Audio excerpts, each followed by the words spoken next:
Protein rich and అలాగే ఎన్నో health benefits ఉన్న మష్రూమ్ ఫ్రైడ్ రైస్ ఈ విధంగా ట్రై చేయండి. టేస్ట్ చాలా బాగుంటుంది.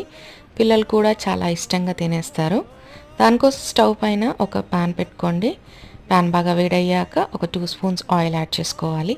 ఆయిల్ బాగా వేడయ్యాక ఇందులో 2 ఆనియన్స్ని చిన్నగా పీసెస్ కట్ చేసుకొని యాడ్ చేసుకోవాలి.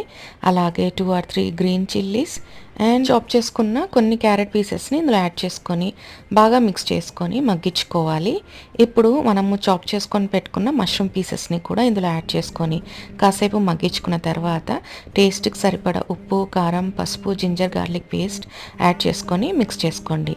ఈ మష్రూమ్ అండ్ ఈ మసాలా అంతా మగ్గాక రైస్ కూడా ఇందులో యాడ్ చేసుకోవాలి. ఇందులో టేస్ట్కి సరిపడా సాల్ట్, కొద్దిగా పెప్పర్ పౌడర్ అండ్ ధనియాల పొడి యాడ్ చేసుకొని మిక్స్ చేసుకొని సర్వ్ చేసుకొని తింటే టేస్ట్ చాలా బాగుంటుంది.